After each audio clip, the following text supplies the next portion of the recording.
from Toronto to Tokyo, and from Thonia to Syrinx, this is The Basement, your companion to the Ready Player One novel. Join our hosts each episode for complete chapter breakdowns and deep dives into the pop culture references through a series of challenges and homework assignments. The Basement is the Ready Player One podcast for people who love things. And now, please welcome Albert and the rest of the Gunchers for this week's episode.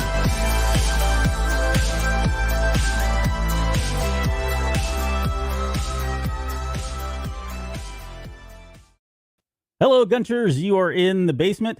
My name is Albert Padilla, and this is episode 0001, part 1 of the Ready Player 2 novel, a show that we are calling Kalima Shakti Day. We are back with a brand new year. 2021 is upon us, and we've got a whole bunch of shows lined up probably for the next 4 to 5 years at a minimum. And who's coming along with me none other than Mr. Will Wilkins. Will and David, thank you guys for being here tonight. How are you doing? It's a pleasure to be here, Albert. Happy 2021 to you, sir. Good, thank you. I appreciate that. Well, I appreciate the 3-week hiatus. That was nice. Spend a little quality time with the family and whatnot. Get caught up on my pop culture. I had ordered the 4K edition of Flash Gordon, so I got to watch all the bonus features. Really? Yeah. I didn't realize they did a 4K of that. Of course they did, sir. It's one of the greatest movies ever made. You need to get us some 4K screenshots or screen caps of that stuff once you get a chance. You got it. It's been it's been a little bit of a break for us, which is good. I think we needed it, especially considering the holidays were among us, and we had just kind of blitzed through the first novel, and we had the big, Ernie Klein's show, and I needed a break, but it was great. I want to just quickly let everybody know. I know I've mentioned to some of you guys already, just in social media and that sort of thing, but I did finally pick up an Oculus Rift that over the Christmas holiday, which has been kind of fun. And if you guys are looking for me, if you want to find me on Oculus, if you just look for Ready Player Albert, all one word, that's my avatar. I know Angie, I've already added her and a couple other people as well. So hopefully I'm thinking about trying to do something in the VR space with this show. So more to come on that. Will and I were just talking before we came on the air about what that would look like. But I think it's a pretty exciting, little venture and avenue that we want to pursue later down the road here. So pretty excited about that. Okay, well, let's do this. We are here to talk about the chapter 1, and we were going to do this all as one chapter, and we realized that there's just too much going on here. So we did split it up. So we'll run through the narrative of chapter 1 in this episode, as well as about half of the pop culture references. Of course, we're anchoring on Indiana Jones and the Temple of Doom, and then we'll come back and pick up with part 2 next week with a bunch of music and some other stuff that we'll talk about here in just a second. So let's see, chapter 1. So it opens with Wade waking up in his lavish and luxurious home. He's already been itching to get back on the ONI headset. The minute he came off of it, we talked about that in the last episode about how addicting this thing really is. And we find out that he's torn down the Portland Avenue stacks where he used to live, and he's erected this memorial now for his mother, his aunt, Mrs. Gilmore, kind Miss Gilmore, and all those folks that lost their lives when the stacks came down, thanks to Sorrento and IOI. Sorry. He also relocates everybody that used to live there into their own homes, which I thought was a really cool thing, very noble thing to do. And then he went and recreates this virtual stacks thing, and this is very similar to what we see with like Middletown, right, with Halliday, and him creating that for himself to kind of go back to and always kind of touch, a part of his past and a part of his life that he really wants and enjoys, just to kind of ground him. And it got me thinking, like, well, for you, like if there was if you could go back and recreate any part, like a town or, a house or anything like that, if any part in your life, is there any one thing that immediately jumps out at you that, like, yep, that's where I would go. This would be my oasis, my, fortress of solitude kind of thing, just to kind of regroup and regenerate. Yeah, I think so. I would pick the Palo Alto Library on Highway 16. We used to live about 2 blocks from that library.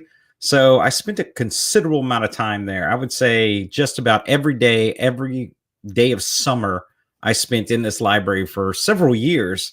So I always found it very relaxing to be in that library. It's no longer a library. They actually converted the building to, I think it's a COVID clinic now, but Oh, wow. it hasn't been a library in decades. I don't want to date myself, but pretty long time. That's what I'd recreate. Long time ago. Yeah, I think I would honestly recreate the house that I wouldn't say I was born in. I wasn't born in it, but it was the first house that we moved into back up in Michigan. And that's it's so funny. As I was kind of doing the research for the show and all that, I just was like, well, let me go type in the address. I still remember the address, and it was actually up for sale a few years back. And so someone had taken pictures. Like, you can go to the real estate posting for it, and they'd taken pictures of the inside, and they took a lot of pictures of the inside. And so I saved them all because I figured at some point, if I ever get a chance to recreate this, I'll have the photos of it. So it was inside and out, but it was just very, very trippy, almost a surreal experience to finally see that home after, 40 something years, like almost 40 years. I haven't stepped foot in that. So there you go. I dated myself there. How about a backstage of the John Jay High School Theater? Like, just the whole backstage, green rooms. Yeah. That'd be crazy. Well, I know you've got footage of that. So if we need to recreate it, we can do so from the VHS copies that we have. It's high quality. It's high quality VHS. I had it on slow play. Right. We catch every frame of that. It was none of this extended long play for us. All right. Well, so at that point, we get recreated with, or reacquainted with Max. So he's brought back Max from Max Headroom, his personal assistant from the first one, which I thought was great. I wish we would have seen more of him, and I don't want to spoil anything, for Ready Player 2, because I don't know that anybody's listening to the show and kind of following along. I hope not. You've been waiting on us for 3 weeks, but we don't really get a lot more of Max, unfortunately, than we do in this first couple of chapters. But it was kind of cool, nice to see it, and he kind of goes on about how this is kind of his only friend, really, and he wanted Max there to kind of help him get him in the right mindset with this new contest as well. So there's probably a mutual benefit of there. We get him running through the hallway, and this is probably this is the first time I want to say, yeah, because in Ready Player One there was really no mention of augmented reality, right? And it's very lightly here, and I know there was a lot of speculation going into Ready Player 2 as to whether or not this was going to be kind of the primary focus. And obviously we got something a little bit more in depth and more technically advanced than augmented reality with the ONI headset, but it was cool that it at least included this in here, and this idea that that he was running through the hallways of his luxurious home and reliving or playing the Temple of Indiana Jones and the Temple of Doom, and that's how he was getting his exercise. And it very much read like a video game, like he was actually playing a video game. So all good stuff. I would really love to do that at some point. I don't even know what other games like it. I hope we ever get to the point where augmented reality is that advanced that we could do something like that, which we're probably pretty close at this point. There's a moment in there when he's kind of passing by the garage, and we see that he's got the different vehicles that kind of he Frankenstein together to make his Ecto 88 vehicle in the Oasis. And I've got a question for you, because he dropped names in there. He talks about these the factors, right? The facsimile actors. Thank you. There you go. But these factors, and it brought up these more recently. I'd say within the last 2-3 years now.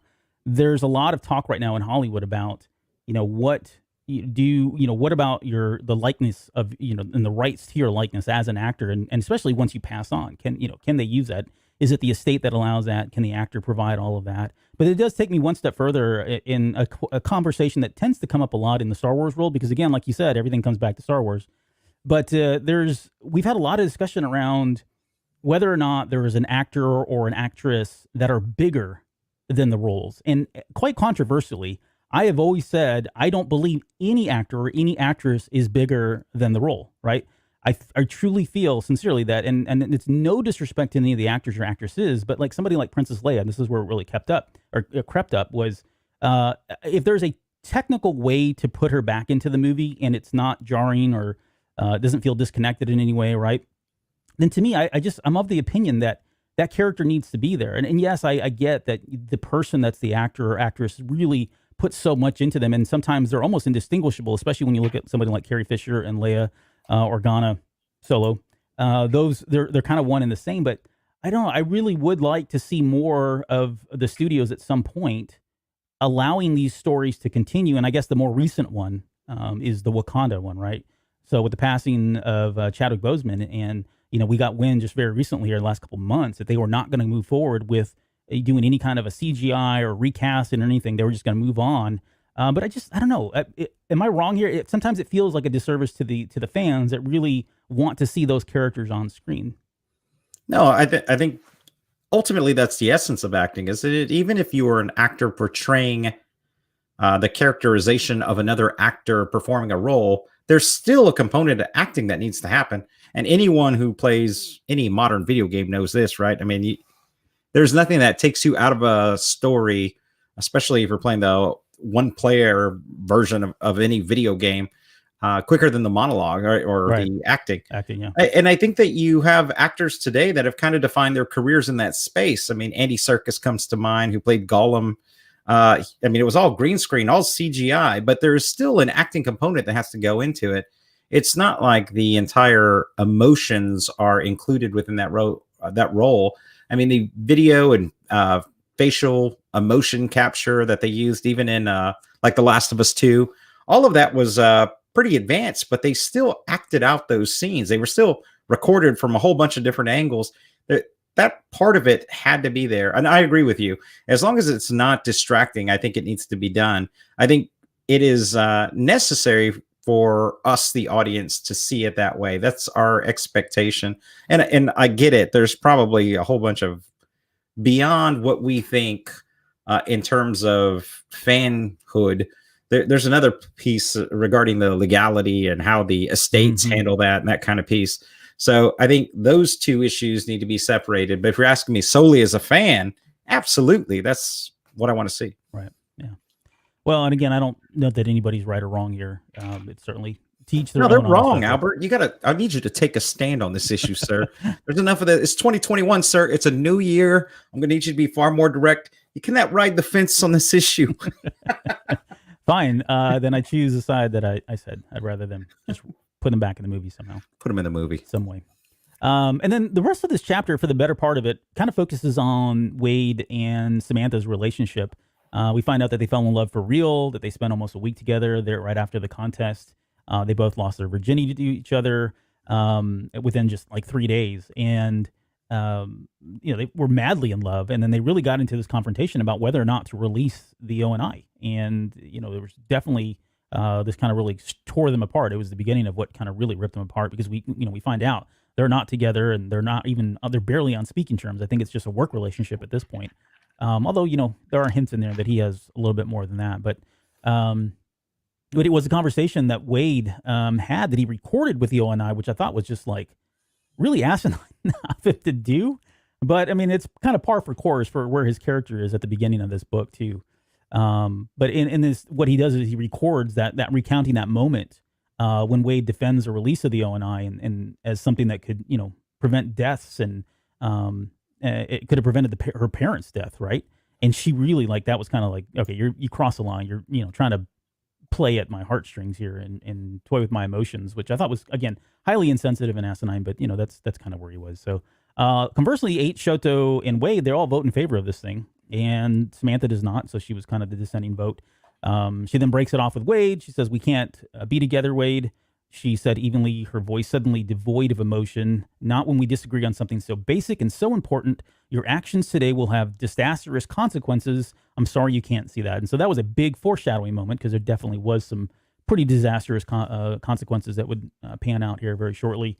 And I do think that anyone who's been married or in a long-term relationship, when he says that whole "she told me devoid of emotion," know exactly what that tone sounds like. Right. You're like, oh man, gone too far. Oh, fudge. Only I didn't say fudge. So then so Samantha at that point, she goes out and she creates the Artemis Foundation, solving world hunger, saving the environment. The energy crisis, again, a lot of this was foreshadowing in Ready Player One. And then following on, Shoto goes out and creates, and I didn't see this one coming, but Shoto creates a foundation for the Hikikomori, the kids that were the lost children or the lost kids. H goes out and tackles homeless LGBTQIA+ and impoverished African nations. Parzival targets orphaned and impoverished kids around the world by providing them food, electricity, internet, and access to the Oasis. So they've all kind of got their hands in this, big charity work. with a lot of money to do so as well. So the four of them also take their income and they help kind of support local governments by paying off the national debt, which I thought was crazy. And then they make use of these. And its citizenry. That was what was crazy. They paid off the U.S. national debt, and then we're paying the U.S. citizens money also. And I would imagine something in the neighborhood of 600 U.S. probably got it done for everybody. Right. That joke may not be funny in about 10 years, but man, right now it's choice. Mwah. Good job. And we also, oh man, I don't know what we're talking about. Oh, so aerial drones and telebots come into play here. He makes mention of those and how they're using them as human law enforcement. This is a big part. I mean, he kind of hides that in there, and it becomes a really big part later down at the very end of the novel here. And then finally, we learn that Wade has indeed created this nuclear-powered spacecraft, which I said was going to happen. That was one of the only predictions I made going into Ready Player 2. Well, that's probably not true. It was definitely one of the ones I got right. There was plenty that I got wrong. But he did go follow through on building his own nuclear-powered spaceship to go collect a bunch of crap and just float around. Although this one is a little bit more advanced. He talks about traveling out to Proxima Centauri. It's like a 47-year trip. He's bringing along 24 people, frozen embryos, and just in case they find a newfound planet there to kind of set up shop. And they also talk about Arcadia, which is this smaller, microcosm of the Oasis. So it's a standalone unit. It's completely separated in every way. And once he starts explaining this, like, I know he was trying to like hide this. I mean, maybe it felt like he was going to try to hide this as well. But once he started describing this, I'm like, okay, there's too much.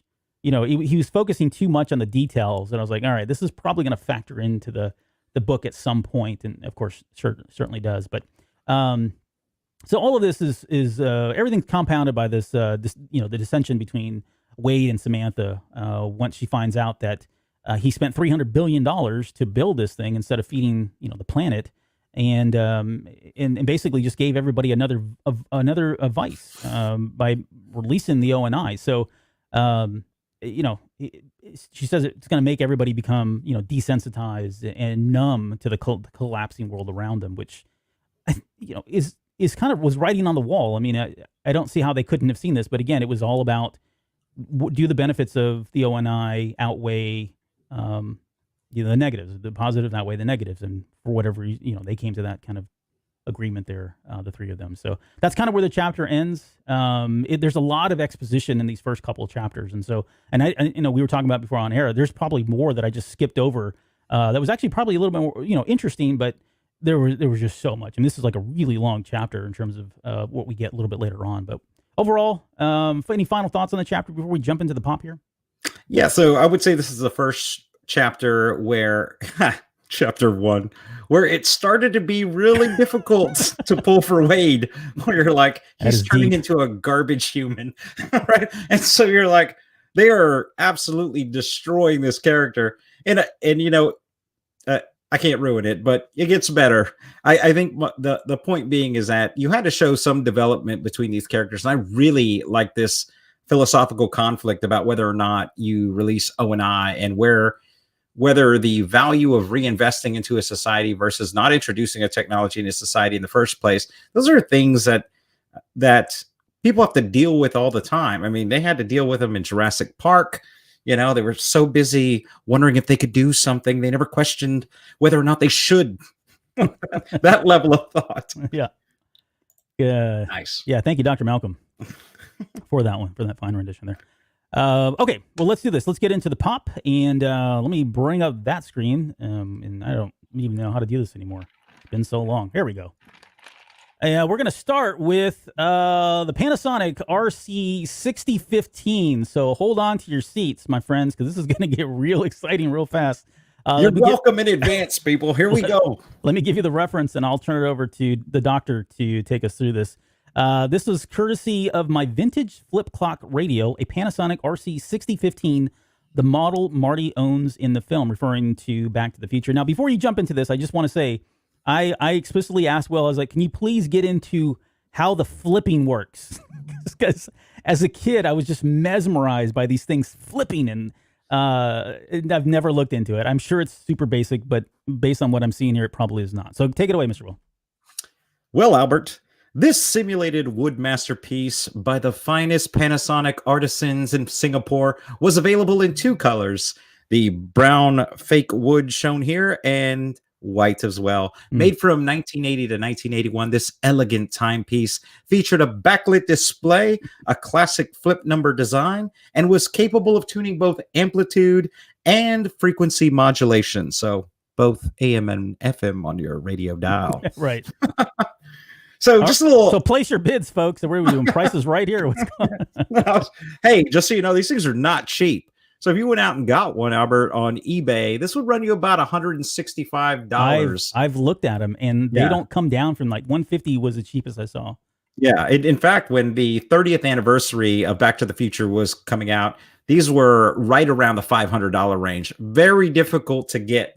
Wow. So little background on Panasonic for those that don't know. It started as the Matsushita Electric. It was founded in 1918 by Konosuke Matsushita as a vendor of duplex lamp sockets. In 1927, they introduced the first ever bike lamp for your bicycle. And later, they made everything from air conditioners to microwaves to turntables, you name it. To the 3DO. Yeah, to the 3DO. Hey, just so you know, Panasonic didn't actually invent the flip clock, or more appropriately named the Solari board. So the Solari board is actually what is the magic inside this flip clock. It was invented by Remigio Solari, who was a self-taught Belgian engineer. He invented the flip display with alphanumeric characters and text fitted onto metal flaps and attached to a wheel mechanism. And if you look in the lower right-hand corner here, that little red one that I'm showing there, that is considered, this iteration of design anyway, is considered the finest of these. It's the 1965 Cifra 3, winning the Compasso d'Oro Prize for design, and is on permanent display at the Museum of Modern Art in New York and the Science Museum in London. Both have one of these clocks. So I thought it won the 1964 award, though. Oh, no. No, I'm kidding. I have no idea. I'm just But anyway, tell us who won the 1960. No, I'm sorry. I keep interrupting. Please go on. I have no idea, but I'm guessing it wasn't a clock. They don't have a category specifically for clock. I think it was just for engineering and design in general. Okay, I guess it. All right, Albert. Only because you asked, I'm going to tell you how one of these works. So I put one of those, one picture there for you, just so you could see it. All right. So the magic to this is really in its cylindrical timing, right? It's a mechanical timing, and it's called a faster wheel. Now, this faster wheel houses 60 independent flaps, right? They're dual-sided leaves, which can be designed with a myriad of combinations, right, to create an alphanumeric sequence, kind of like you typically would see in like DOS, like old school fonts, right? Like if you're looking at clock fonts.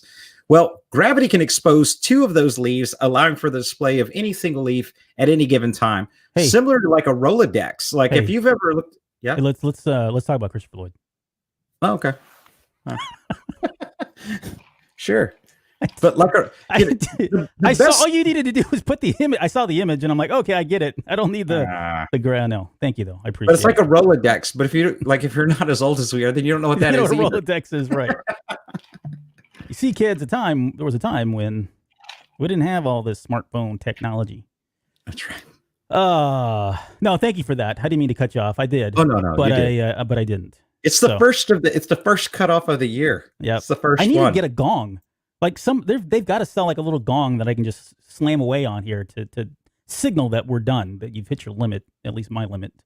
Okay, nice. Let's talk about Christopher Lloyd. So this, and we'll talk about a couple of different actors here that are all of that are kind of all mentioned here in rapid succession. So this quote says, GSS already owned the media companies that owned the movie studios that held the rights to Back to the Future, Ghostbusters, Knight Rider, The Adventures of Buckaroo Banzai, and by paying hefty licensing fees to the estates of Christopher Lloyd, David Hasselhoff, Peter Weller, Dan Aykroyd, and Bill Murray, I was able to cast computer-generated factors of each of them in my film. And he's talking about this trilogy of nerdy geek films that he's made with all of these actors. So some of these folks, I think we've never really broken down all of these. Now, we have broken down Ghostbusters, Knight Rider, Adventures of Buckaroo Banzai, so we're not going to talk about those since we did it in Ready Player One, but we thought we'd at least put a spotlight on the actors themselves. So we're going to start with Christopher Lloyd. who I've got to say is one of my favorite actors. Honestly, he's just such a amazing character actor. You don't like him? No, I love Christopher Lloyd, but I Oh. mean, I'm making a top 10 list. Christopher Lloyd is not on it. Calm down. I would say he's not my top 10, but I mean, there are a lot of actors out there, right? So he's one. I like seeing him in things. How about You that? said one of my favorite actors. A human would assume that's top 10. Top 10. He's probably my top 25, maybe 25. Oh wow, that's still pretty high. It's pretty high. But I mean, I like Back to the Future, and I'll show you the character that I just fell in love with, even as a kid, here in just a moment. So, Christopher Allen Lloyd was born October 22nd, 1938, in Stamford, Connecticut. He was the youngest of 7 children. His maternal grandfather also helped found this small startup company that you see on the right here called Texaco. So he kind of came in with at least the money. Now that really played a factor into his success by any means. He looks like he pretty much just kind of, was in every kind of everyday, every man, every boy kind of person going through, middle school, high school, all the way into college. He took acting classes. He didn't even take acting classes until he was 19 years of age. And he worked in Broadway, on Broadway, off Broadway during the 60s and 70s. His first real big acting gig was this film right here, the amazing One Flew Over the Cuckoo's Nest in 1975, where he played Max Tabor. And if you've ever seen this movie, Max Tabor is just like this obnoxious, always getting in the face of some of the other inmates, some of the other patients in the movie as well. But he's really good, and a lot of what you see here, it's all physical, right? And he does a lot with his face, kind of like almost like a what's his name, a Jim Carrey, right? He's a very physical kind of comedian, but his timing is really great too, which you see a little bit more of later, kind of blended together in his next thing, which was this, and this is where this is like one of my favorite characters, and again, not top 10, but one of my favorite characters I think in television ever. Was Jim Igatowski, who is Christopher Lloyd playing this like hippie guy that's still on drugs, but he's working at the taxi. And so, of course, I'm referring to the TV sitcom Taxi. If you've never seen that, it's got Danny DeVito. It's got Tony Danza in there. I'm trying to think who the other people are as well. But this was a show that Dad would watch. But I was allowed to watch it, and I just waited for him to be on here. Like, I think, like most of America, to be honest, I think he was kind of like the big standout. So much, in fact, that he actually went on to win back-to-back Emmys for Best Supporting Actor in 1982 and 1983. In 82, he was beat out. 82, he beat out Danny DeVito, who was again a co-host on this show. Also, Ron Glass and Steven Landsberg, who was in Barney Miller.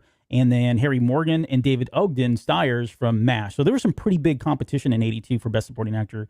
He ran away with it on that one. And then in 83, same thing. He beat Danny DeVito again, who was nominated. And then he also beat out Nicholas Colasanto as Coach. You remember Coach from Cheers?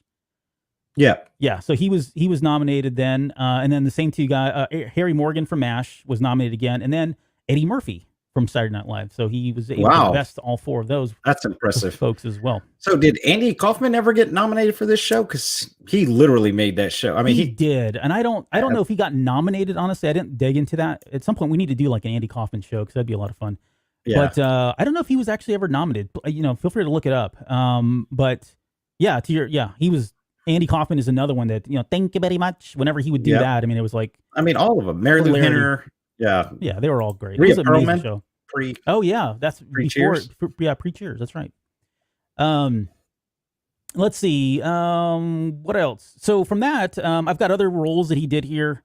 And you may, he was Crudge or Kruge or whatever his name is from Star Trek 3, Uncle Fester from the Addams Family movie. Yes. John Big Booty that we talked about in The Adventures of Buckaroo Banzai, and then Charlie Wilcox from Suburban Commando, which, man, I'm just kicking myself that Ernie never mentions Suburban Commando because that is a movie worth dissecting. No, it's not. It really is. No, it's not. That is a freaking hot mess of a movie, and just the origin and the background and how it. I'd rather do the Addams Family. I mean, in fact, over the holidays we watched the 2 back to back with the girls. They'd never seen them, so Addams Family.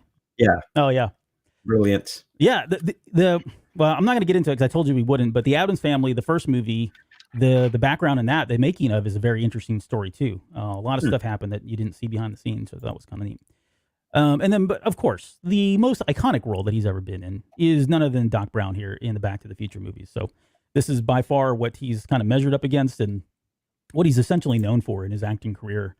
He's played this character a number of times, obviously through the movies, but in commercials, in video games, voiceovers, you name it. Anytime Doc Brown, and he's still, I mean, what is he now? 80? How old is this guy?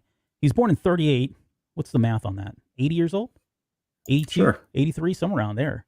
But he's still up and about. He just did a commercial as Doc Brown with Michael J. Fox, I think probably about 2 years ago, I think. I mean, and poor Michael, I mean, he's barely getting around at this point, but he had the vest on and the whole 9 yards, but they're both really good friends. And this is just, one of those characters that we grew up with as kids, having Doc Brown. And there's been so many variations and things that people have, other characters that have been inspired by this character. And you see that in movies, even to this day. I did a skit for scouting just last year, as a matter of fact, in the fall.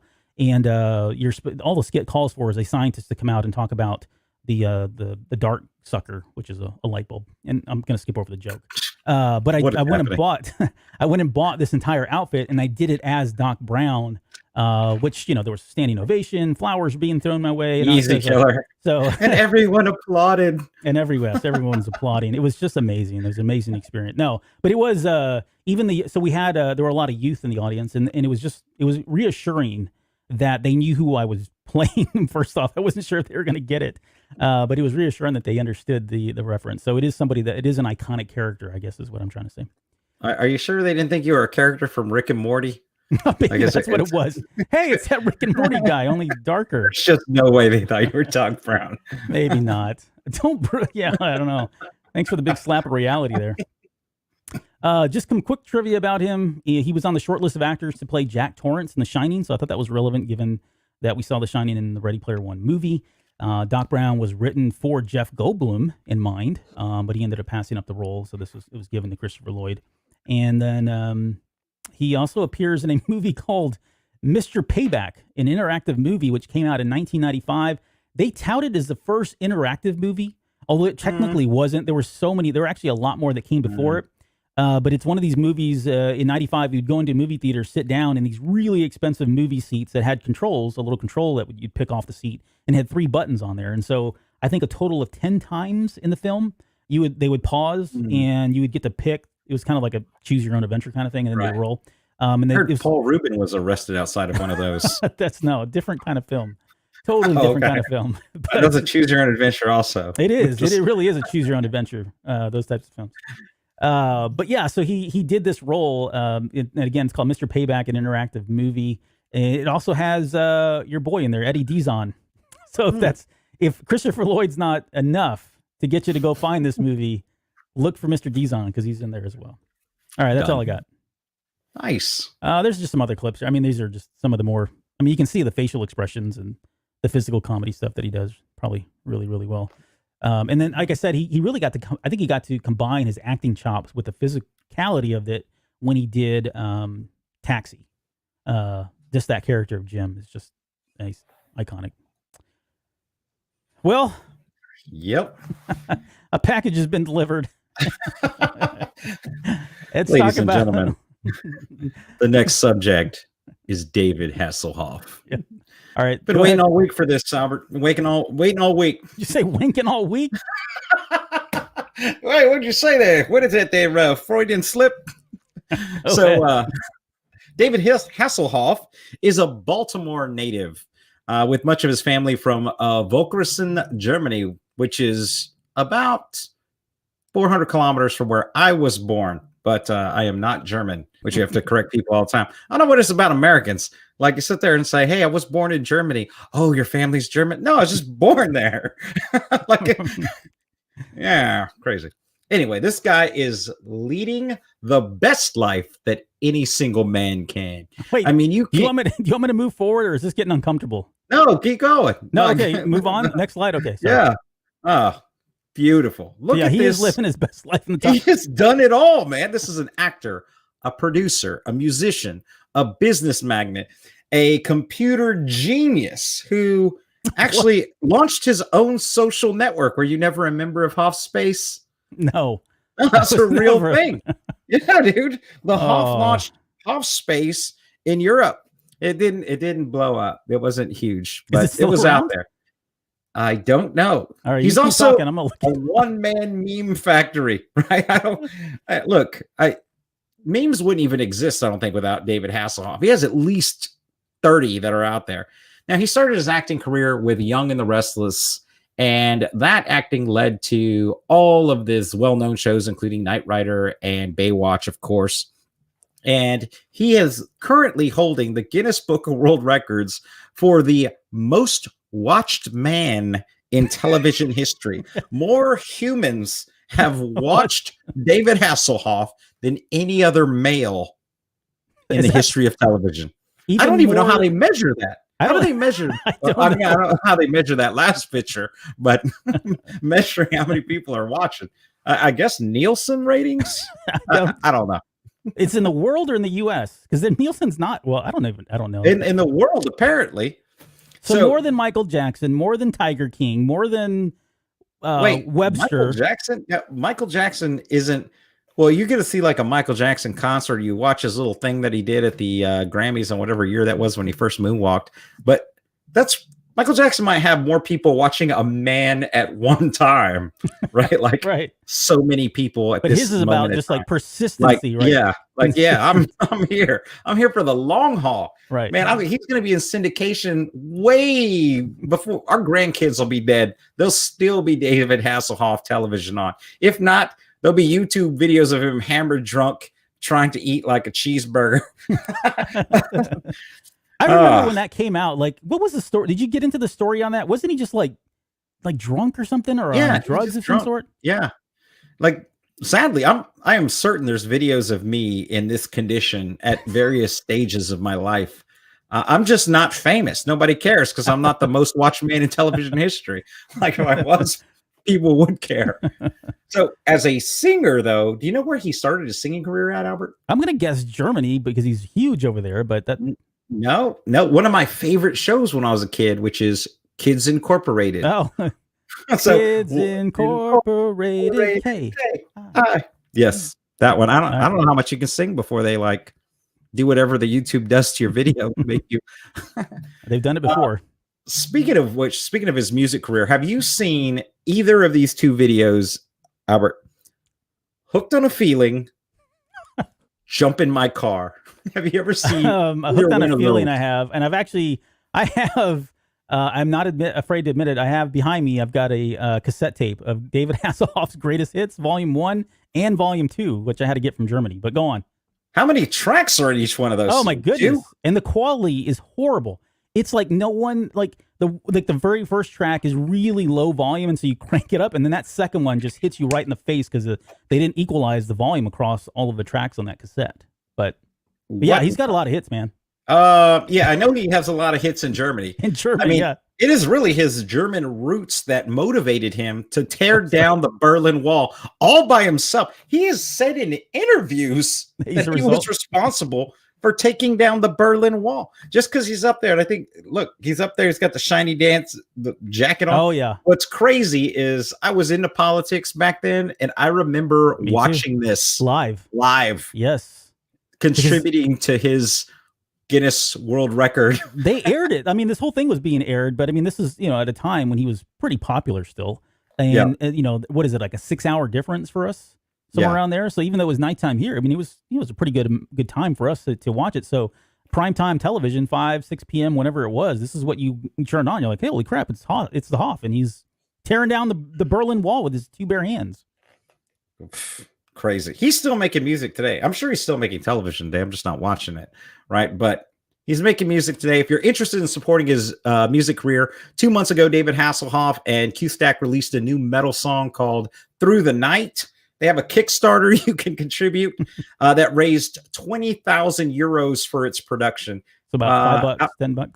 What's that in greenbacks, Albert? $10. $10. Yep. That's about 25 grand. 25 grand for him to release a song. Crazy. Yeah, he was. Didn't he do something? Is that the one that he did for Kung Pao too? He's done he'll do a song for you. He'll sing the title song of this show if we let him. Like, we just need to come up with some cheese. Yep. Like, Let all him I was write it. really asking for in his Kickstarter was $6,000. I'm thinking for $6,000, I will drop that to have David Hasselhoff do the theme song for this show. We're just gonna write up some lyrics and get it. It's gonna be fantastic. I think I might do this. Okay, you let us know. Come back and report on how that's going along. Nice. Oh, Albert, we got time for a gunner game? Yeah, because it's on the slide here. So okay, let's play a game. Man, called... there's a lot of animal and leather on this, and skin, just in general, really. By the way, this game is called "What's Hoff Touching." Now, I couldn't help but notice when I was doing research on David Hasselhoff that he takes a ton of shirtless photos with animals. That's got to be against the law somehow. No, like it seems wildly inappropriate. Like just the whole concept of it. So we're going to have you identify some of the animals that the Hoff is fondling, touching. He's got one in his like jacket up here, like bare, like skin to fur. You see that little corgi or what is that? Yep, that's good. Don't get ahead of it. Let's see how many of these you can name. Okay. Top left is those are labs. Yep. Labrador retrievers. That's a Wiener Schnitzel. It's a weenie dog. Dachshund.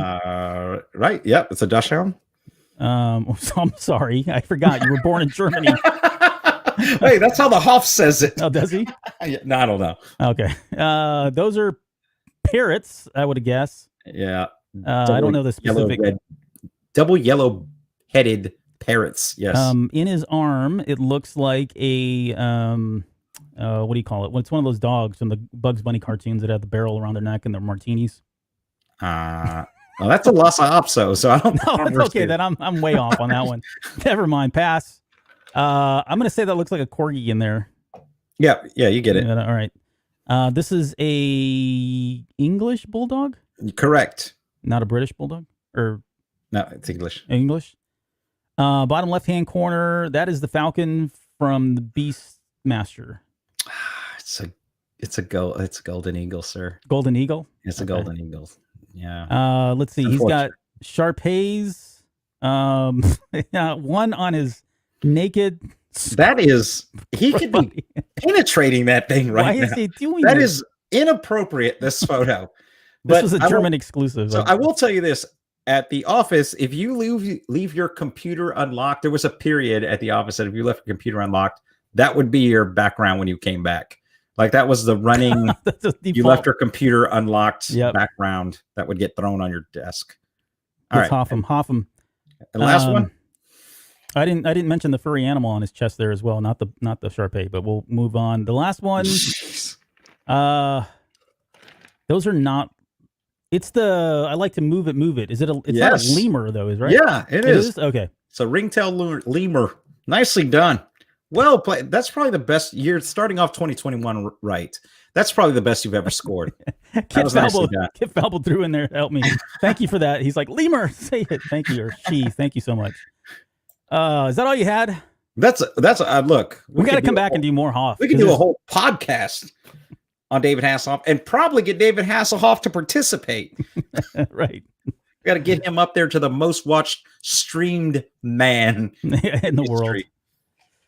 Oh boy.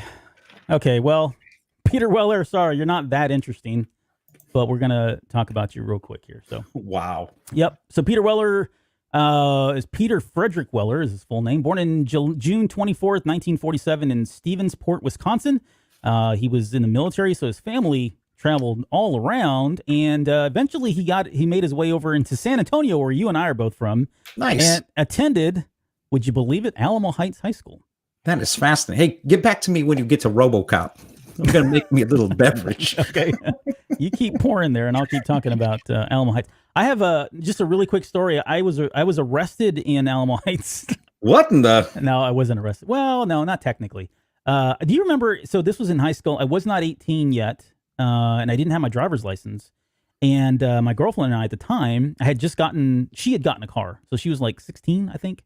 And we decided that we were going to go drive to Alamo Heights because it was like 15, 20 minutes away where we lived, right, where we grew up.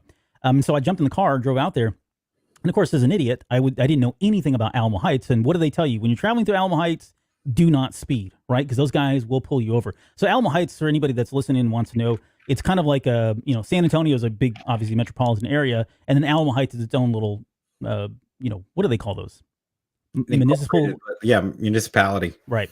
And so we thought we would just go drive, and you kind of have to drive through there if you want to go downtown, and that's where we were heading. So long story short is I was speeding like 35 miles over the speed limit in Alamo Heights. First time, I didn't know. I got pulled over, and her parents didn't know that we'd taken the car. We weren't supposed to take the car. They had actually went somewhere else, and we were going to be sneaky about this. And so we sat in the police officers, like the not in a cell, but we sat down with them because we were both minors, and then they had to call her parents, and then they showed up, and then I had to explain myself.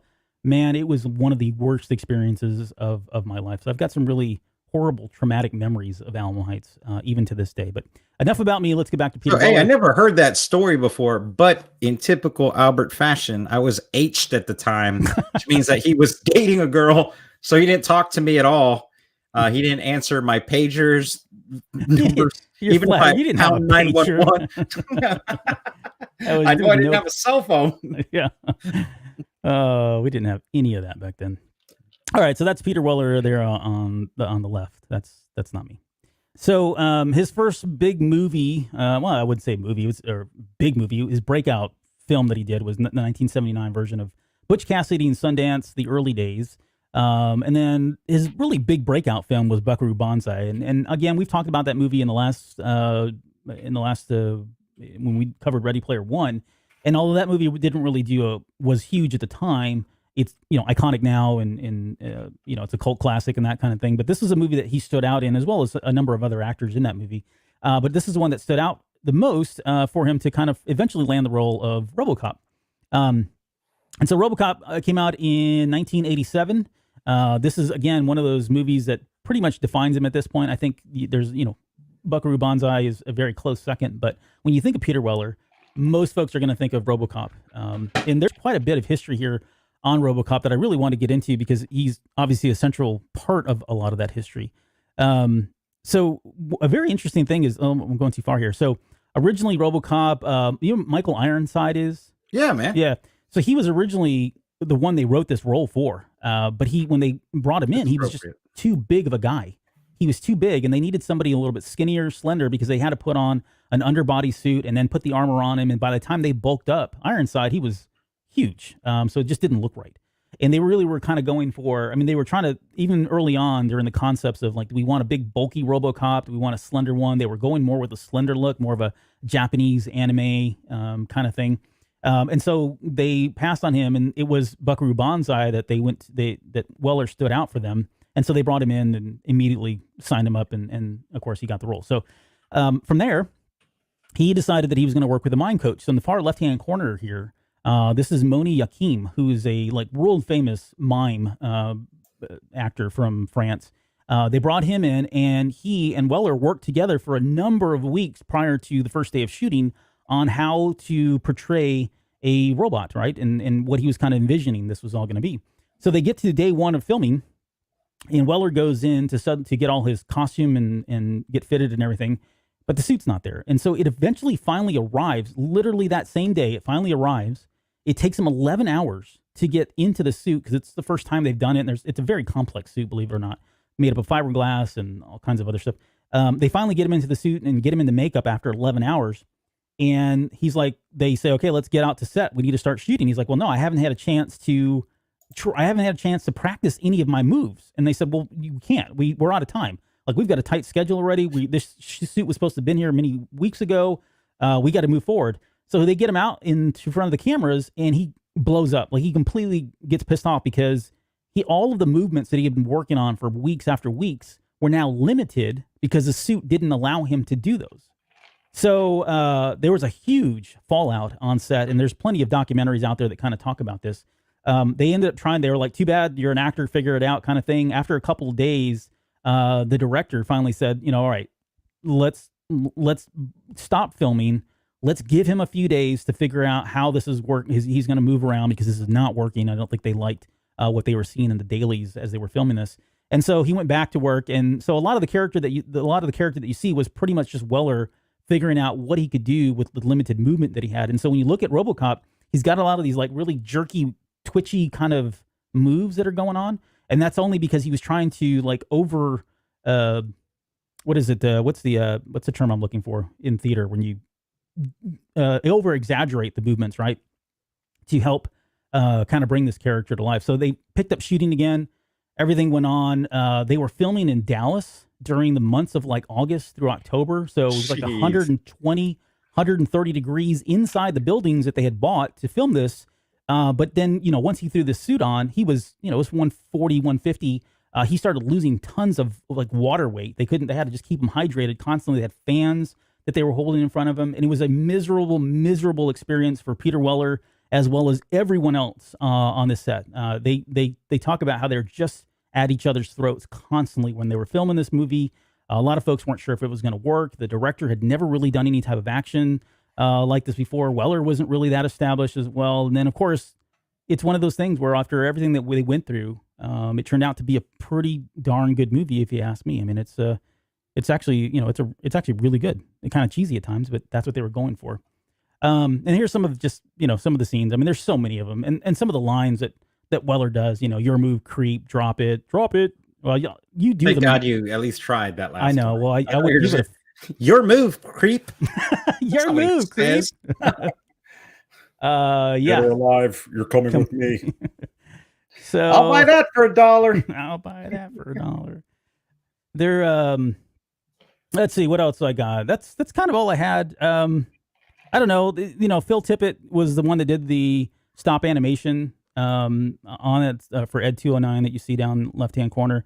I think there were a total of 3 movies that were done, and I don't remember if he was in the third one. I never saw the third one. Like, he wasn't? Okay, he was in the second one. I remember part 1. I remember part 2. He's probably contractually obligated to do. Yeah, I think the third one was just the Say No to Drugs one, right? It was just like a big anti-drug commercial. Yeah. The entire thing. I enjoyed the, I don't know if you remember the Robocop arcade game. Do you remember that? I do. You jumping around, you could kneel and punch, and then you'd get your gun. That was a great game. I don't remember who did that one, but I think the NES game was a pretty good. I thought too. I like the NES game of RoboCop, the first one anyway. Great even though movie. The controls are terrible. Great movie. There was, the violence when they first released it hit an NC-17 rating, so they had to tone it down. And I think they've released a full director's cut of it now. What else could be in that? Like that scene where that dude gets smashed by the car and just explodes on the windshield. Dude, I was my little childhood brain was not ready to see that. I remember. Nah. Still an excellent movie. Yeah, no, that was one of the scenes, and then the real gruesome one is the one where you see there where Ed 209 comes in and just has the bug or accidentally fires upon that employee. Yep. You're in direct violation of Penal Code 5962. You have 30 seconds to comply. Thank you. That one is pretty intense. Like even now, you see, even the version that was cut, like the cut version is still pretty gruesome. So, but yeah, we're not going to get into all that. Peter Weller, probably what he's best known for, did a great job. Never saw the sequel either, like the remake of it. Oh, I did. It wasn't bad. Okay. I'll take your word for it. Maybe if there's time, I will do it. So for those that are tracking on the podcast, we're continuing just talking about the pop culture references in the same line that Albert read an hour ago. So up next, we're going to talk a little about Dan Aykroyd and Bill Murray. Now, we've talked about Ghostbusters ad nauseum. I'm happy to talk about it again. But I thought we'd spend a little time just talking about the relationship between these two actors and maybe some of the other actors that kind of orbit around the same planet that these guys reside on, and that's Dan Aykroyd and Bill Murray. So like other actors, comedians of the era, these Chicago natives were members. Well, they're not Chicago natives. Only one of them's from Chicago. The other one's from Canada. Ontario, Canada. Yeah. But both of them were, I think I called them that because they're both members of Second City, right? And if you're familiar with Second City, it's a comedy troupe that included Harold Ramis, John Candy, Alan Alda, Shelley Long, Eugene Levy, Mike Myers, Tina Fey, Amy Poehler, not all at the same time, obviously. Right. Joan Rivers, Stephen Colbert, and Steve Carell. So, Albert, where would we be in our comedy landscape today if it wasn't for Chicago's Second City troupe? It would be a gaping hole, honestly. I mean, there's just, you think about you hear those names and you think, okay, actors, you think about characters that they've portrayed in various movies and television, but they've contributed in so many other ways, just in writing as well, stuff that you don't even catch that they've done, that they've contributed as writers or producers. And yeah, I mean, it'd be a huge hole, black hole of that in the comedy landscape, to be honest. Yeah, it's crazy. I mean, when I think about like three of probably my top 10 favorite comedies of all time, they include 30 Rock, Parks and Rec, The Office, US version. Sorry. I like the BBC version too, but Yeah, it's not in the US. top 10. Yeah, no, US is better. Yeah. Because I think the difference between the two, if you haven't seen the other one, is uh, who Michael Scott is in the first episode is not who he is at the end of the show. Where in the BBC version, that character none of the characters really grow. They don't have an arc. Yeah. It's just those same archetypes in different situations. So it doesn't have that.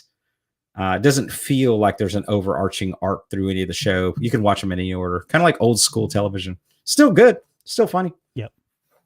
So I think we'll go ahead and start with Ghostbusters just to get it out of the way. But so Dan Aykroyd was working at the time with Harold Ramis on writing Ghostbusters. Now, Ghostbusters was a passion project for Dan Aykroyd, for those that don't know, because he comes from a family that is all about mysticism. His great grandfather was a mystic. I want to say his father was a paranormal researcher and a dentist.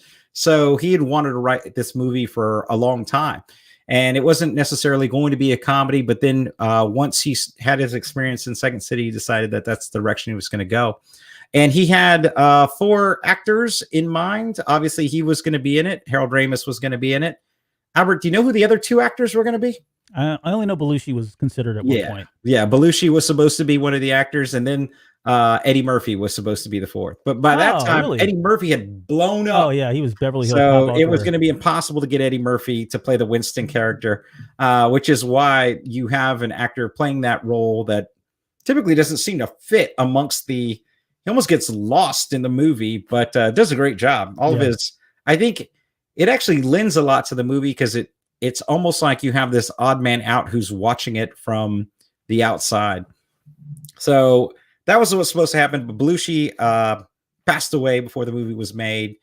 He was kept at least in spirit in the film because Slimer is designed to be Belushi. Yeah. So if you look at like the facial features of Slimer and his mannerisms, it's supposed to be Belushi. Eating the hot dogs, that stuff. Yeah, that's the whole thing. So when they were recasting the film, Bill Murray didn't originally want to be in the film, right? They actually had Ramis and Aykroyd had to fly out to convince him to be in the film.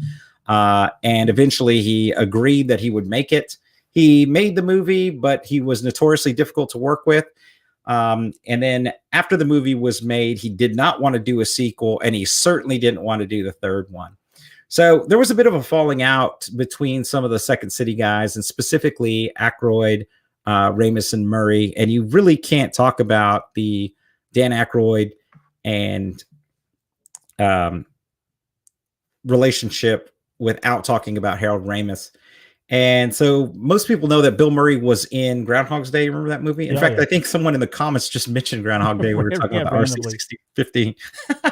But so he was making that with Ramis at the time. And so he got Bill Murray to be in that movie. Bill Murray was upset because he wanted it to be a darker movie that had like this psychological message. And, you know, Harold Ramis was like, look, man, I'm making a comedy, bro. And they infamously had a number of fights about the cut of the film, and really didn't talk to each other again until Harold Ramis was on his deathbed.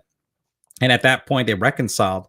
But it's not the first time that Bill Murray had issues. So Bill Murray in Hollywood has had issues with a number of different people, right? Like he is, I think his most famous is probably the fist fight he got into with Chevy Chase during SNL. Are you familiar with that, Albert? No. So Chevy Chase was coming for his first guest spot as a host of SNL.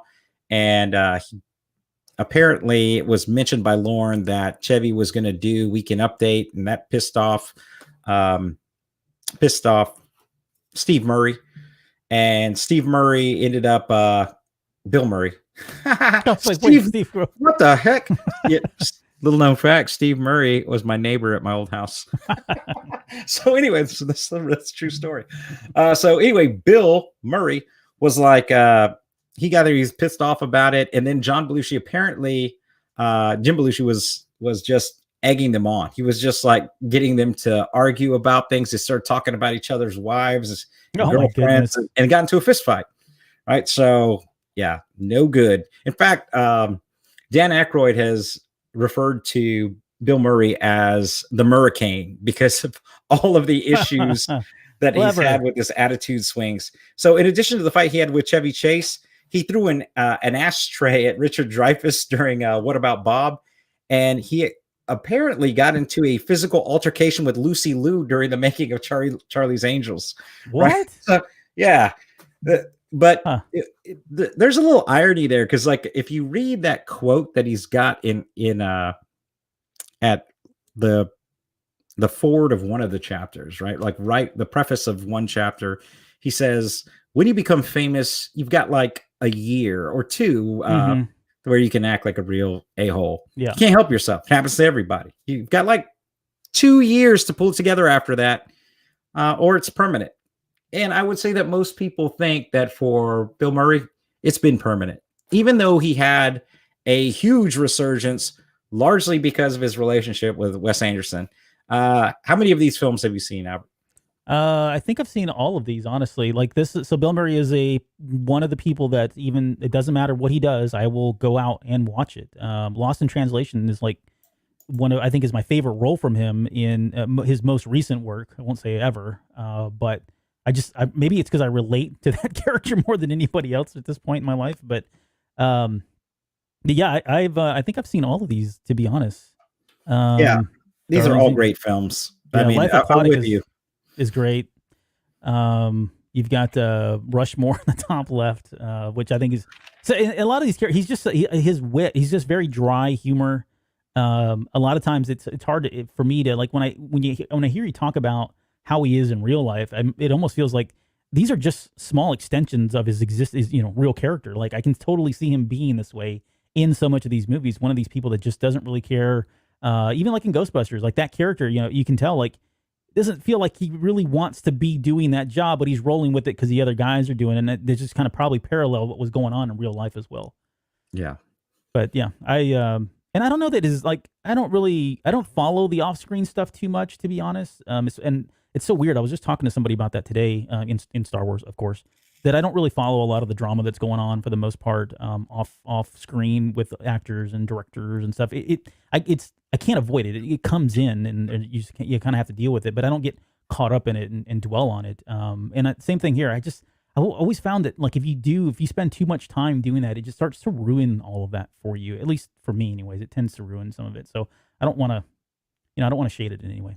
I agree with you 100%. I do not do that as a rule any more than I want to hear my celebrities talk about politics, right? Like, I love you as an actor, but your opinion on the economic platform that is being purported by a given political candidate has about as much relevance to my life as me asking the dude handing me my burger at Whataburger, right? Like what qualification do you have for that other than you make films? Yep. But Bill Murray in these is in all the Wes Anderson, and you have to like that style of humor, but I love it. I think he's brilliant in every freaking one of these movies.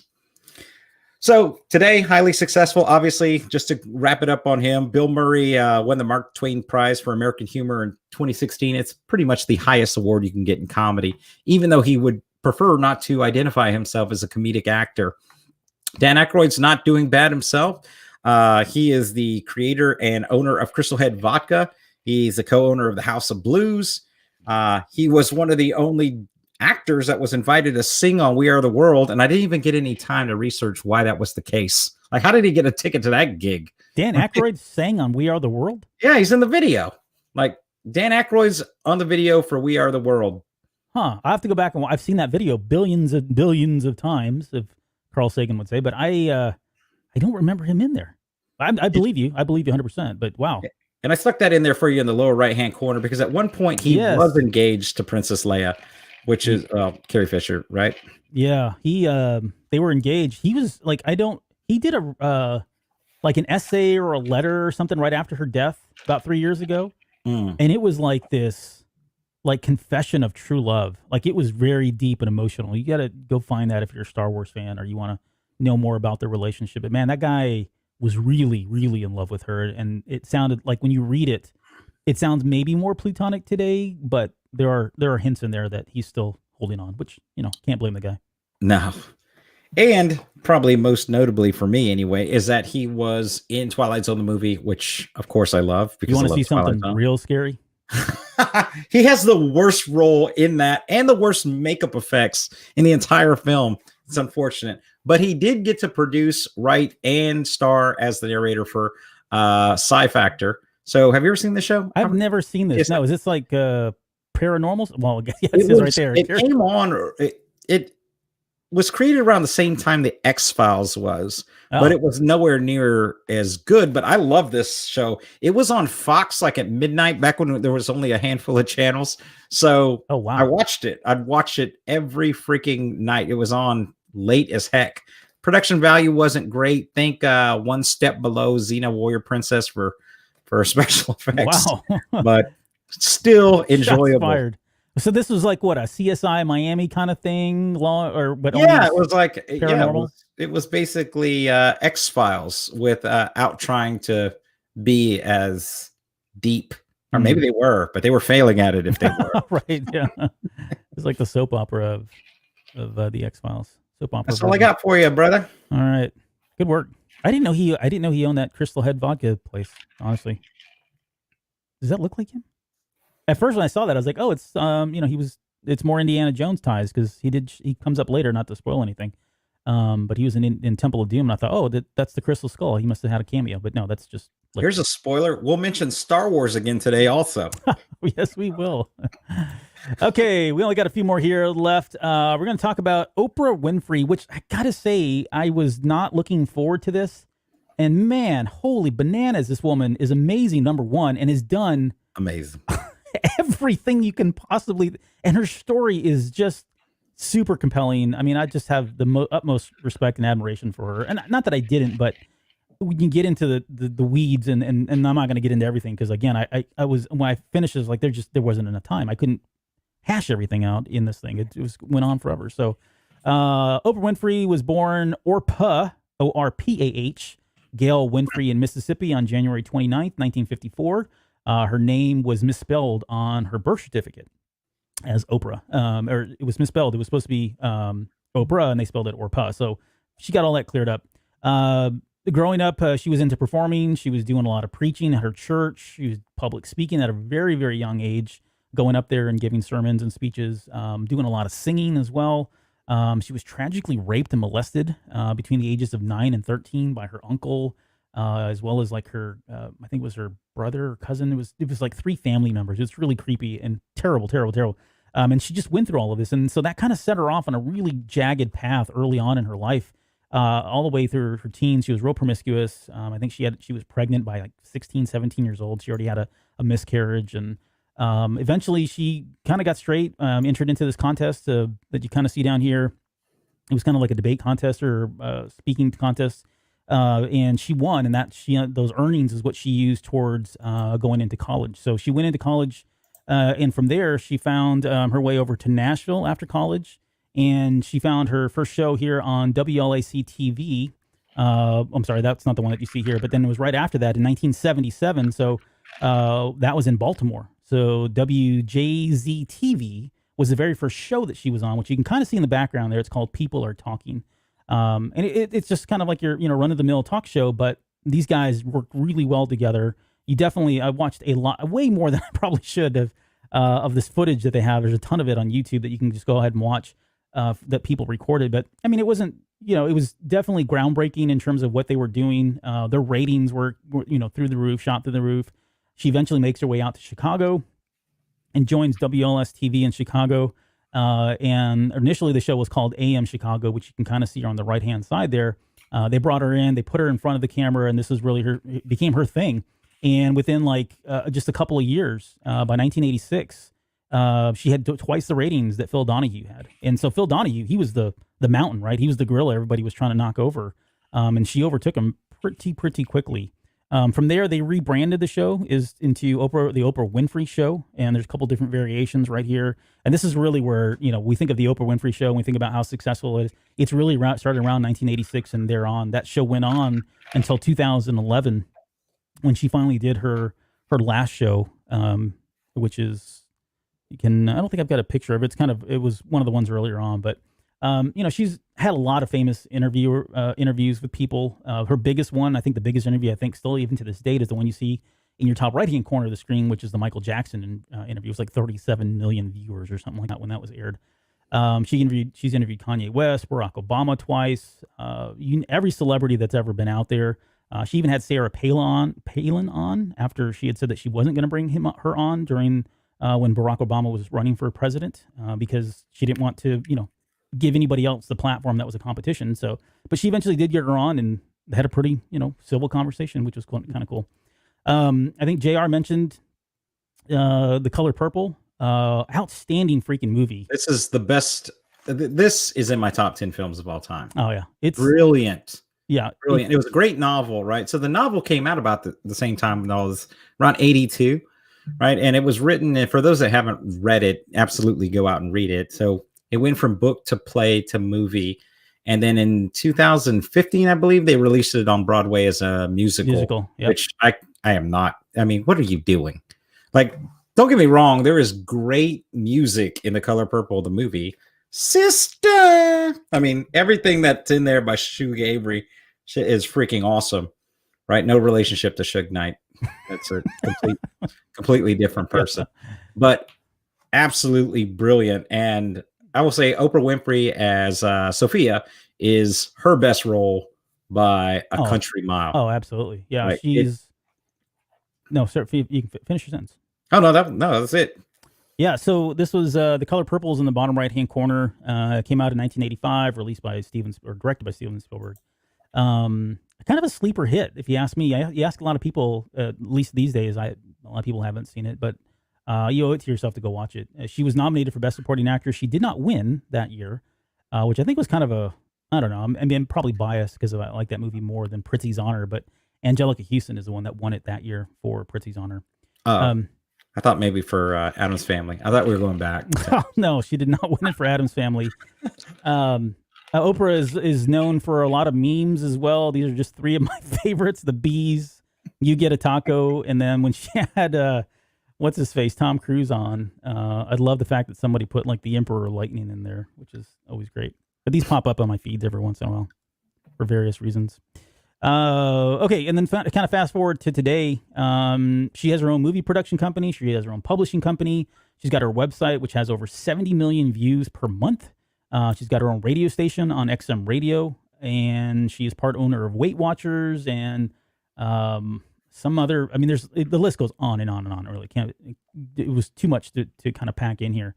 In 2003, she was the first Black woman billionaire, and from 2004 to 2006. She was the only Black billionaire on that list, and until 2014, she was the wealthiest woman billionaire, and then until she was passed up by, of course, Meg Whitman, who's the CEO of eBay. So she's a billionaire, obviously, and has quite a bit of money. I think she's worth 2.9 billion. Yeah, 2.9 billion, somewhere around there right now. So, and again, there's just so much. There's tons of charity work. Her philanthropy work is just never ending, honestly. And then just her sheer influence, right? The Oprah factor that, you probably hear about, and how she can bring a single book onto her show or in her magazine or on her website, and it becomes a national bestseller just immediately, whether anybody's had a chance to look at it, just because of her influence. So yeah, it's hard to value all of her accomplishments beyond like just the monetary contributions. I'm with you. But I do think that Oprah, probably more than any celebrity of our generation, brought reading back to the forefront for at least a demographic. Sadly, that demographic is responsible for the success of things like 50 Shades of Grey, but yeah, I get it, right? Like, whatever, just read. Just read something. Yeah, no, I would agree.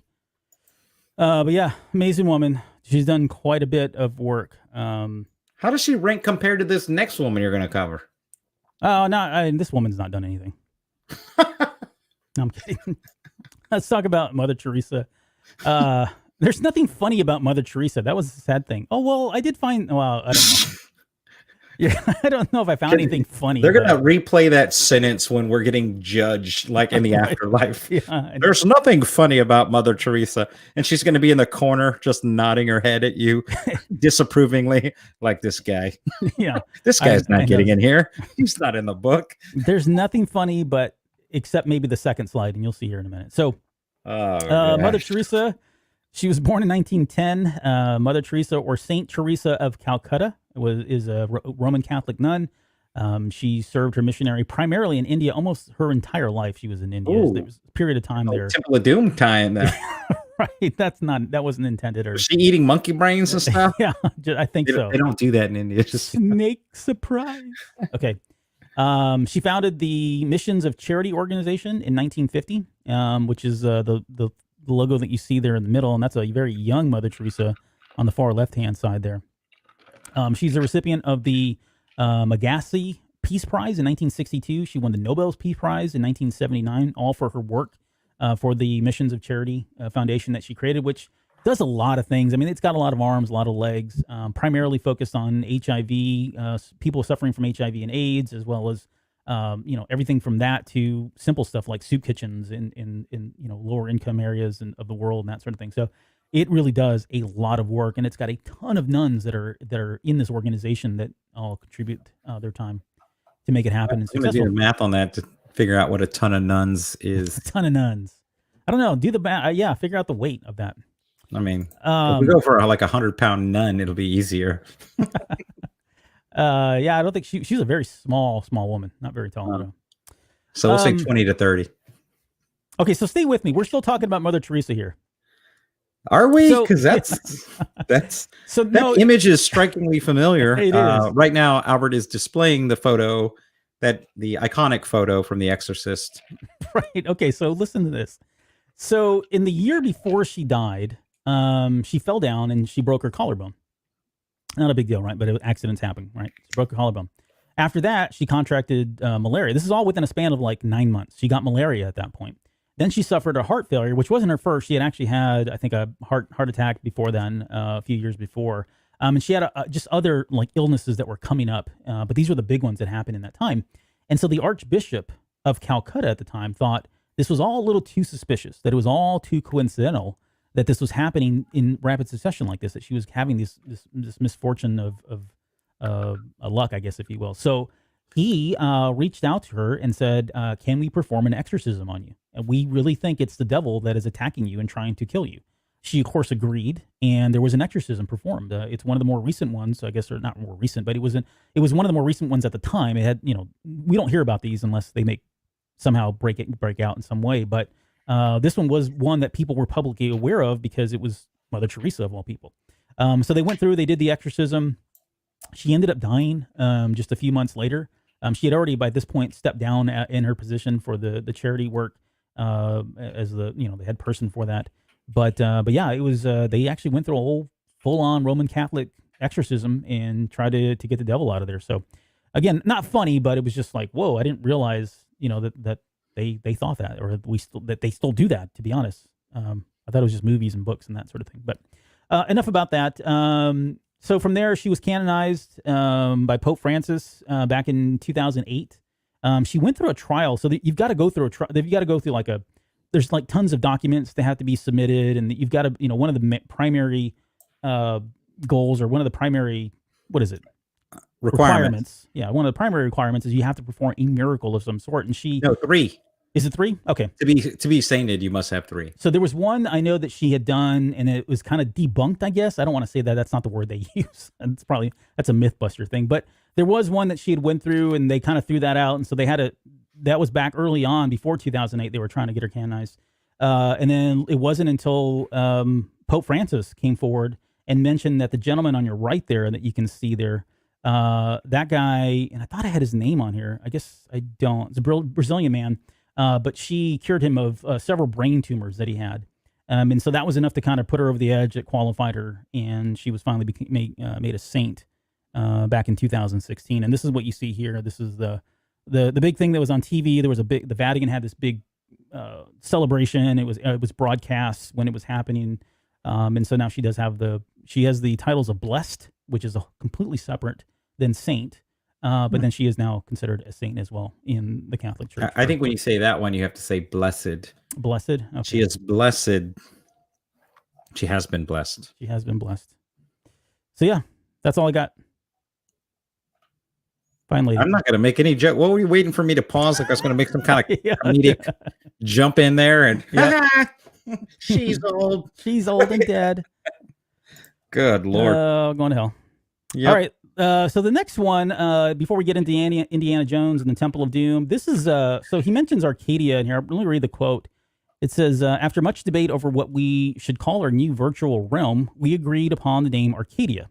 It was H's idea to replace the A in the middle with the @ symbol or the @ sign to give the name a elite flourish and to help distinguish it from the geographic region in central Greece, the Duran Duran side project, the city of Gallifrey, and the alternate plane of reality in Dungeons & Dragons, as well as all the other Arcadias out there. So this is Arcadia, and I just realized I didn't include the Duran Duran one. Darn it. Okay. I'll put that in the next one here. But this is, so and very quickly, I'm going to talk about the three that I did mention, or that I do have, and then one that I threw in kind of as a bonus thing for Arcadia, because there's an infinite list of Arcadia references out there for pop culture. So the Greek one, not that it's pop culture, but Greek. So this is Arcadia. You can kind of see I've got it highlighted there. It's kind of like it's down in the south western region of Greece, and it's really kind of smack dab in the middle of that in vertical hand. If you've ever seen Greece, in the bottom left hand or the on the map there. That's the area there. And so the word Arcadia in Greek means utopia or paradise, but instead of a bunch of dead people running around, they kind of see it more as like these celestial beings that are living there, and you being able to live among these celestial beings. So a little bit different than paradise is maybe in the traditional sense. So this place has just one quick fact about them. They celebrate Easter very interestingly. They have these hot air balloons. So they make them. These ladies sew all day for days on end, right, leading up to the festival. They sew these balloons, and then they light all these balloons up with these, just gas and some other stuff that they burn, and they fly these all up into the air. And then while that's all going on, they're shooting fireworks off. So again, this is Easter. Like, I don't really understand, how this is all kind of plays in together, but it's a really cool celebration that happens over in a place called Leonido, I think is the name of it. But cool stuff. There's some videos out there that I got a chance to watch, and really interesting things that they do there. So for Gallifrey, this is Arcadia is the second city on the planet Gallifrey. So this is from the Doctor Who series. There's an episode called The Last Day, which they show the city. So that on the right-hand side, the left-hand side there, that's the planet Gallifrey. And on the right-hand side, that's from the episode, and that is the town or the city of Arcadia. So that's that reference. And then this one was obviously my favorite. This was the Dungeons & Dragons Arcadia. So the Manual of Planes was a supplemental book that came out during the second edition series of books. Actually, it's technically kind of right in between the first and second edition. Well, probably more second. So 1987. Let's just call it that. 1987, second edition. They released this. It was a guide to all the planes, and they'd really collected a lot of the work that had been done about the different planes in D&D from Dragon Magazine. They compiled it all together. They threw Jeff Grubb in there, and this is one of these books that just kind of really changed the dynamic of D&D if you played at the time, because it just opened up an infinite amount of possibilities to be able to take your characters into all these different planes that were coming from a lot of different books, not just Forgotten Realms, but Greyhawk and some of the other campaign settings. They all have this one central place here. So that's the on the right hand side there. That is Arcadia. In Dungeons and Dragons, and really it's just, again, it's very similar to like the Greek one. It's where all of the good, like the neutral good and the lawful good characters go. So there was never any evil here. It was kind of like a paradise. It was kind of like a utopia as well. And then lastly, I included Skies of Arcadia. So this was a game that came out in 2000 for the Sega Dreamcast. This was a RPG where you were playing this character here on the right hand side, and you were a pirate, and you had pirate ships flying around in space and through the skies. Not it was space. It was just all around in skies and stuff. It's one of the better titles, honestly, in the Dreamcast, especially when it comes to RPGs. So I don't know, great stuff. I just thought I'd include it in there, since that's when I think of Arcadia, this is one of the things that pops into my mind. Okay, that's all I had for Arcadia. Hey, well, I put up right here in my background my favorite reference to Arcadia, and that's Eddie Arcadian. from The Last Dragon. That was good. I'm trying to get to. I was gonna How did spotlight. you? No, I was gonna spotlight you. See, there you go. That's right, Eddie Arcade. What channel is it? Oh, Eddie. All right, let me get you out of here. Beautiful. There. And it begins. All right. What's the reference for The this? reference, Lloyd Temple of Doom, I said, and I reached into the bottom of the grand, as I reach on the bottom of the grand staircase. So again, this is the augmented reality program that he was running to do running. All right, go ahead. All right. If you're listening to this podcast, you know who Indiana Jones is. Please send me like your name, and I will send you the entire collection of it. You have to somehow demonstrate that there's no way you know who this character is. Right. Anyway, this film, this is the sequel released in May of '84, directed by Steven Spielberg and based on an original treatment by George Lucas. It was moderately successful. It had a $28 million budget and made $330 million. So here's the synopsis for you, Albert. It's 1935, years before Raiders, and Han Solo is found in a nightclub with a homeless Chinese kid and Kate Capshaw playing a screaming, arm-flailing lunatic through the entire film. So C-3PO. Indy escapes an assassination attempt, a plane crash, and eventually finds himself in a Sri Lankan village populated by people pretending to be Indian. The Sri Lankans convince India to retrieve some holy stones from an Indian Telesavalas, represented here, one with a god complex. He does. Roll credits. Who loves you, baby? He doesn't say that. What does he actually say? What does he actually say? He says, Kali Ma Shakti Day. There you go. Nicely done. I'm trying to think of what other, I don't remember the other ones, but go on, sorry. Yeah, I'm sure he's got a couple more. All right, Albert, you've seen all these films. Where does Temple of Doom rank amongst them? Because there's a lot of stuff out there. There's a lot of hate for this film. I would say amongst all the indie films, even the Crystal Skull, which is, whoa, terrible, right? And some of the scenes out of, just so you know, Crystal Skull were actually originally supposed to be in this film, including the swinging monkey scene was originally supposed to be in this film where Indy fought a monkey prince, but they decided that a monkey prince fight would be far too racist to include. So they put it in Crystal Skull decades later without the monkey prince. Where does it sit amongst all of them? All the Indiana Jones films? For me, I would say I don't know. So I can tell, well, I'm going to have a hard time answering this question. So by far, like my favorite movie all time, and if you listen to the show or even my other broadcasts, you know this, is Raiders of the Lost Ark. That is my favorite film all time.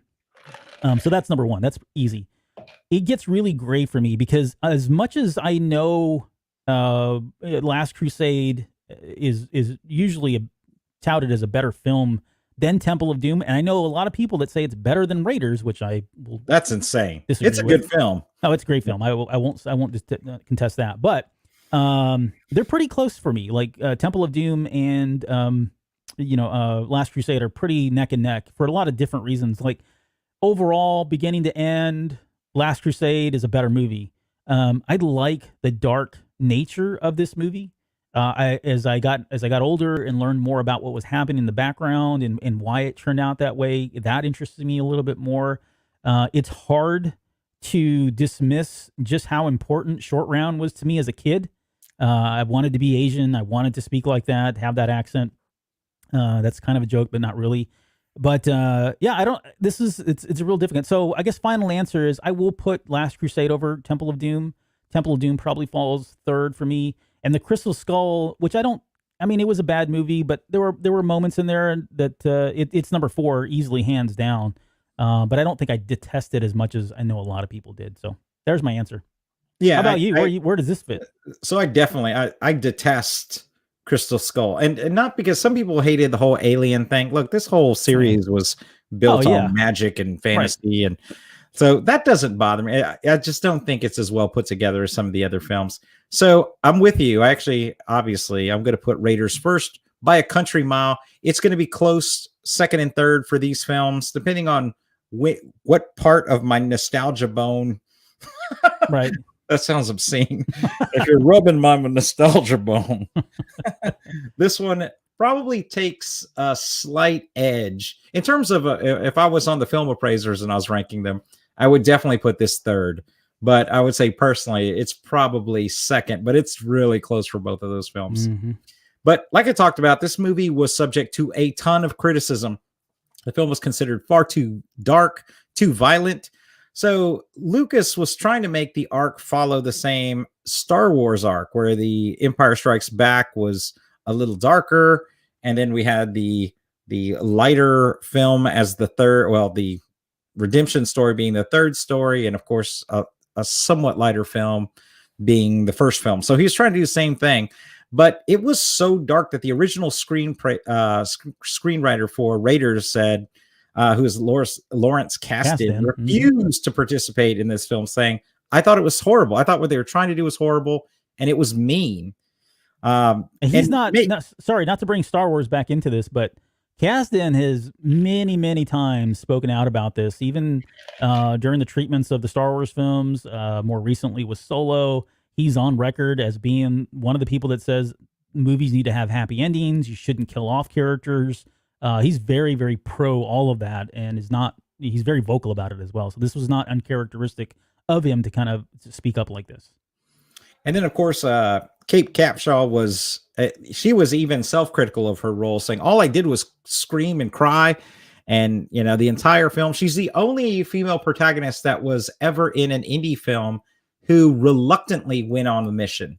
Mm. In every other indie film, the female protagonist wants to help and is a powerful character. In this one, she's just screaming. She's a damsel in distress. She's the... Yes. Right. But I mean, it kind of lends itself to, they were trying to revisit the origins of indie films, which was 1950s serials. And that's really how they portrayed women, yes. Right, wrong, or indifferent. That's just what it was in the 50s, right? No one's, saying that's how it should be today. Just that's how it was. So it's funny because she was on the Tonight Show with Johnny Carson, and Siskel and Ebert were on the show the same night she was there, and they were reviewing this film. And they referred to her as whiny and wimpy in the review. And she cut off the review and was like, "Hey, I'm right here. Like, you're talking about me right in front of me." I got to find that. Hopefully that clip's out there somewhere. I could not find it. Otherwise, you'd already have it. Okay. But probably the biggest thing that gets brought up is racism about Indian food, Indian cuisine, and culture. So I'm not going to get too far into this, but there was quite a bit of infighting about how this film was going to be made. Originally, they wanted to film it in India. In fact, the Temple of Doom was supposed to exist within the Taj Mahal, right? So that was how they were going to set this film. But the Indian government refused to grant visas to them to come into the country because they were offended by the content of the script, saying that it didn't accurately reflect their culture. And the writer's refusal to remove the word Maharaja in the script. So they're like, nope, gone. Right. So not only was it racism about how they treated Indian culture within the film, because obviously none of this was filmed in India. They ended up having to film in Sri Lanka, as I mentioned right up front. But also Short Round's character was highly criticized for this. Even Steven Spielberg said he didn't like the film, stating, "There is not an ounce of my own personal feeling in this film, and it is my least favorite of the trilogy." So maybe it's because both Lucas and Spielberg were both going through breakups. So, I mean, I guess the good news is that he ends up, marrying Kate Capshaw, with right after this movie was made. So that's a win. Yeah. Albert, so I know you've watched this recently like me. So looking back at it, do you find this film in the modern context to be offensive? Me personally, no. And feel free to take shots at me if you disagree. But it is, I can definitely see where today folks would find this offensive. Absolutely. I mean, it's again, we can bring this up so many times in the show. A lot of these movies during the 80s were just really, crossing lines that probably shouldn't even cross. I mean, we've talked about movies that almost feel like uncomfortable today that for the last, prior to maybe 10 years ago, we laughed about every time and there was no big deal. But, things are changing, times have changed, and sensitivity goes up with as things go on. We become more sensitive and more conscious of some of this stuff. And, the question that I always ask is, could they make this movie today and release it? What would people think about it, today? And I don't know that this one, I think you could still release the movie, maybe change a couple things that, are funny, but don't necessarily have to be there. I think it then changes the DNA of the composure of the film. And so maybe that's really not a good idea. But maybe I'm dancing around it, but I don't personally have a problem with the film. And I think a lot of it too is, you got to remember, like as a kid, we watch these films. As a kid, I didn't know what Indian culture was like. And this is their defense. Don't get me wrong. That's not lost. They're saying people are going to see this and think this is who we are. I get it. But as a kid, I see this and I'm like, this is just adventure. These are just characters. That's a bad guy. That's an Asian kid. I don't know what that life is like. And so you tend to get lost in some of that stuff as a child and you never really even think about it. I never thought about it. I was kind of joking, I was kind of serious, I should say. Like Short Round was a character that I was like, man, this kid is awesome. He's a hero and he does so much cool stuff. And I want to be like him. And I loved his accent. I loved the way he talked and his spitfire and his attitude and all that. I mean, it was like a hero kind of character for me as a child. And, looking back now, you think about it, it's like, okay, well, yeah, I can see where somebody gets mad saying that that's, not an accurate portrayal of Asian culture or people growing up. But I mean, I guarantee you there's somebody like this out there too. So I don't know. That's kind of where I stand in all of it. But where are you? I know you well enough, but where do you stand on this? I think I'm the same. So I was recently talking to my kids about this, as a matter of fact, because we were getting ready to watch this movie, or maybe we had just watched the movie. And, my opinion on all issues related to racism is that there's really just two kinds, and spectrums within the two kinds. So two different types of racism, both of them born of different things. So they have different spectrums. One is ignorance. And when I say ignorance, it's just a lack of knowledge, ignorance, and then the other one is hate, which is just born of hate, right? And this movie clearly wasn't racism born of hate. It was racism born of ignorance. And that's who we were. It's not like the way I was explaining to my kids is that, think about it, back in the 80s, every one of us had to have a smart friend, right? If somebody said, hey, what's the capital of Zimbabwe? There was no way to fact check the guy who was pretending to be the smartest guy in the room unless you just had a World Book Encyclopedia with you. Right? Like there was no way to immediately check. And today we are so connected. We're so interconnected with people's cultures. And, we can see what's happening right now in any country in the world with a few mouse clicks. We could not do that. I mean, as late as the 90s, when I was deployed overseas, it would take literal weeks for snail mail to get to me from my wife writing it here to getting overseas. So our connection to and our cultural awareness as a society was far different. I think they could remake it today. I think some minor changes would be made. One is that there would be no direct references to actual religions, right? So some of the references that are in this movie are, religious and cultural references. That could all be removed. They could have just made it some fantastical place in the jungle that time had forgotten, and the movie would still be as effective as it is. I'm with you on the Short Round character too. I mean, even the actor, and I think we have some slides on the actor. So Ke Huy Quan, who everybody knows from either this movie or Data, his first two films, as a matter of fact, who is batting it out of the park, their first two films, Goonies and Indiana Jones and the Temple of Doom. And in both, he is an absolute positive protagonist, and he looked at himself that way also in retrospect. I should say at the time, he was like, look, I had just moved here. I didn't even know this was a trilogy. I'd never heard of Indiana Jones. I didn't know who it was. He wasn't even auditioning for the role. I know. Right? He just happened to be on the set. His brother was auditioning, and they're like, hey, that kid's cute. Make him say these lines. And was just an absolute natural. But when he looks at it much the way I do when somebody says that Speedy Gonzalez or Slowpoke Rodriguez or somebody was a stereotype of Mexicans. Oh yeah? Then why does everybody love them? Like, it's for me, it was like, at least we had representation. It's the first step, right? So that's the way I look at it. The first step in a cultural acceptance of any demographic is that, right? So if you took what was it wasn't Mad About You. What was the show? Maybe it was Mad About You. Mad About You? No, it wasn't Mad About You. That's the Paul Reiser. Paul Reiser one? Yeah, no. I was thinking of a different movie.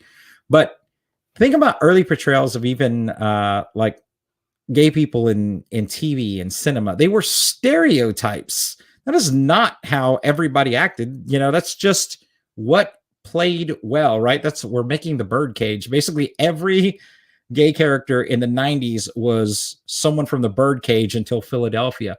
But that first step was what it took for our society to get to where it is today. Look, am I saying that's the right way to get there? No, but it matters.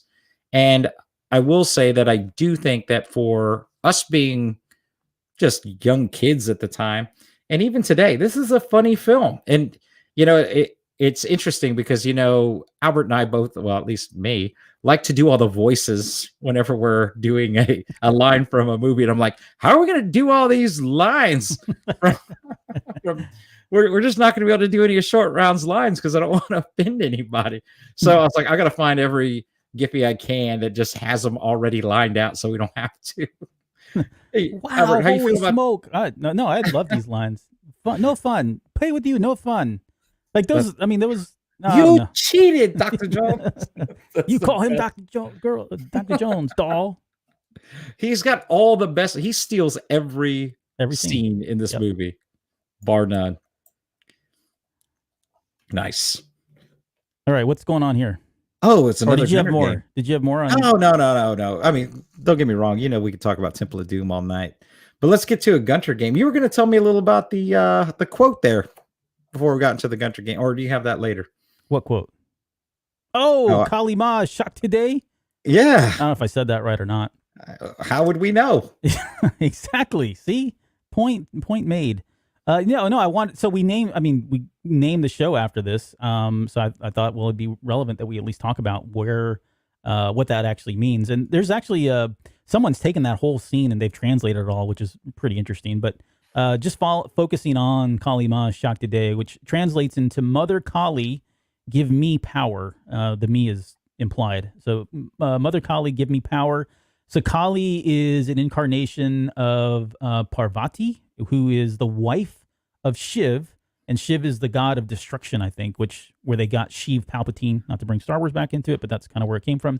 So the god of destruction is Shiv, and this is all from Hindi. So essentially what he's doing is he's praying to Mother Kali during that scene to give him the power to go in and reach in there and pull out the hearts and all that. So we kind of glossed over it. No, yeah, we can give you another Star Wars reference. So you may notice that the club right at the beginning, it's there in the upper right hand corner, was Club Obi-Wan. Yes. Right. So I'm sure you got that. Other Star Wars references in this film is that when they open the pit, like the lava pit right there, you can hear Darth Vader's saber sound igniting as soon as it opens.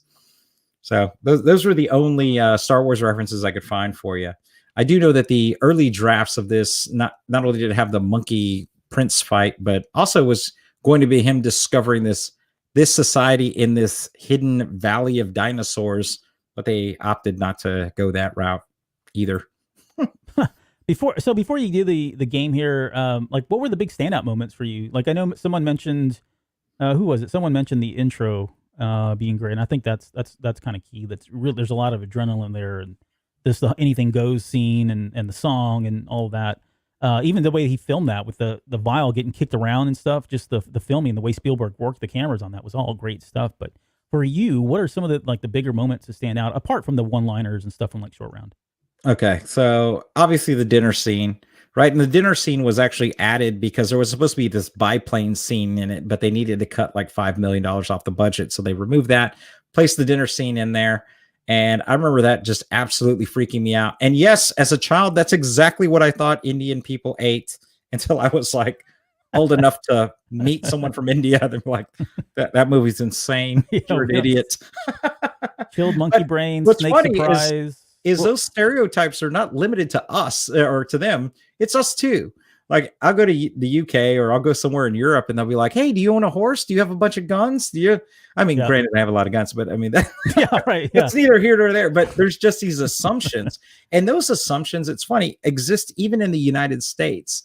One time, a friend and I from work, we were traveling on business and went up to, I will not tell you where, in Ohio. And we got there, and I needed to get a haircut, much like I do right now. We go into the hair salon in the hair salon, the barber. We get to the barber. Great clips. And, no, it was like a local place. No, it's okay. You can. Your secret's safe with us. But go on. And we get there, and she goes, "Where are you boys from?" And I said, "Well, we're from Texas." And she was like, "Oh, you guys are originally from Texas?" And I'm like, "Oh," and the guy I'm with is Hispanic, so I'm like, I was like, "Yeah, we're from Texas." And she was like, "When did you get here?" And I was like, "We got here today." And she was like, "Well, when did y'all leave?" And I was like, "We left today. We took a plane." Right?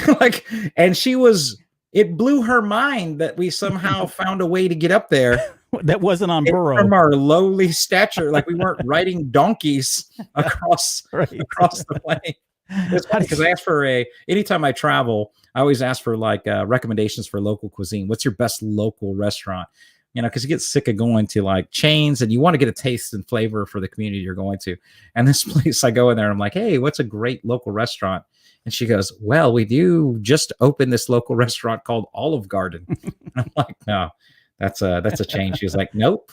She was like, "My cousin's son's brother is the owner, and that's the first one." I'm like, "No, lady, it's just not." Right. Applebee's. So I would say that's it. The bug scene is kind of crazy. And then, of course, I think when he rips that dude's heart out, that's like those three scenes stand out to me. Yeah. And the minecart scene, obviously. Oh, yeah, the minecart is great. Yeah, the music playing and the heart pumping and people cheering, the fanatical, the radicalized people in that scene. I mean, that's all good stuff. Certainly stuff that scares. You've got one of my favorites too, is the bridge scene where hold on, lady, we're going for a ride kind of thing. That whatever he says that line there.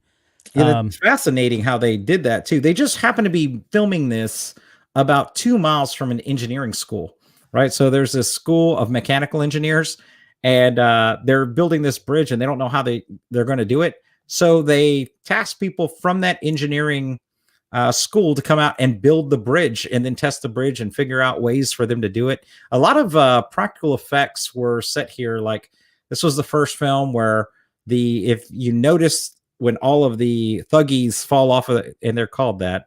Is that like the worst word to use? Thuggies. That's an actual thing though in India. It wasn't like they just got lazy and really? added some ease to thug. Right. I don't know if that's where we get the word thug from, but that's a real thing. Huh. Anyway, the thuggies fall off the bridge. They filmed it with 12 cameras. Every camera that was available filmed it from different angles at the same time. But it was the first time they were able practically to intentionally make the joints flail when they fall, because typically a dummy doesn't fall like a human, but it looks quite realistic even though those are dummies, and is arguably the best practical effects shot in the film. But built it, destroyed it, had one shot at it, nailed it. Wow. Terrence asked, could the inflatable raft thing work?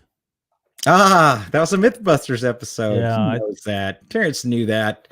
He knew that was on Mythbusters. I think they busted that one, didn't they? Oh, yeah. Survivability was 0. Yeah. There's no chance. You weren't going to make it. They did. Yeah. Maybe we talked about that. The refrigerator thing probably could have worked, but the blast would have thrown him Which out. One? The blast from Crystal Skull, when the atomic bomb fires off and he jumps. No, you're dead. Yeah. That's not how that works at all. That is terrible science. Like there are so many things that will kill you in addition to that. It's like, oh, he survived the impact. Did he? Did he survive the radiation? That's not I don't care if that thing's lying with that. You die. Yeah, you're dead. You're dead. If your freaking eardrums weren't ruptured. There's like 500 ways to die. It's not happening. Just, this, you got to survive the whoosh impact. It's ridiculous. Yeah. And last thing I think for me that stood out was I remember, and it was the movie that it was the straw that broke the camel's back in terms of ratings. This movie had come out, and then Red Dawn came out, but Red Dawn was technically the first movie that came out with the PG-13 rating. This was released with a PG rating, and then it was changed to PG-13, if memory serves me correct. I don't believe it does. So you and I had this conversation. I can't remember what movie. I think it was Red Dawn. I think it was Red Dawn that we were talking about. So, and you had one opinion of it and I had another. So I went and looked it up to find out where that actually happened at, like where were we? And I think I found it. It was, let's see here. I can't remember. You're talking about the order of events? The order of events. So technically, Flamingo Kid was the first to be awarded it, right? So both Gremlins and Temple of Doom are responsible for the formation of the PG-13 rating. Right. Flamingo Kid was the first to be awarded it. Red Dawn was awarded it second, but was released first. Because gotcha. Flamingo Kid was shelved. So yes, this and Gremlins responsible for it. Yes, you are correct in that. Whatchamacallit was the first. Red Dawn was first. Yeah, released, but it wasn't the first one awarded, technically. Yeah, that was Flamingo Kid, who wasn't even in our conversation. Huh. But yeah. All right. Good stuff. You got a game here? Oh, is that all we got? Short game, close it up. All right. So I'm going to ask you a series of questions. Was this the only, and we're talking about this movie compared to every other Indiana Jones movies. Okay, here we go. Was this the only movie not to visit or reference North America? Not to visit or reference North America. North America referenced or visited in this film? You're doing more than that. You're not just trying to answer that, right? So if there's another indie film where North America wasn't referenced or visited. Oh, gotcha. You know what I'm saying? Yeah. I think it is the only film. You are correct. Is this the only Indiana Jones film where Indy's good friend, Dr. Marcus Brody, is not featured or mentioned? That's this cat right here in the upper left-hand corner. I know who Marcus Brody is. Yes. I meant that's for the audience, bro. Oh, the audience. Yeah, I think so. Like, I don't remember him being mentioned in this movie. He's not, but he's mentioned in every other movie. Every other movie, yeah. Is this the only Indy film where Indy does not touch or is touched by a snake? No. It's this one and Crystal Skull. No, he does that in Crystal Skull. All right. So is this the only indie film where he is not on a planned mission to recover an artifact? Or he's not. Yes. That's correct. Right. Everything else, every other movie, he's looking for something. This one, he just crash landed, and a bunch of Sri Lankans said, "Hey, go get our rock back." Yep. Which I always thought was bread, but go on.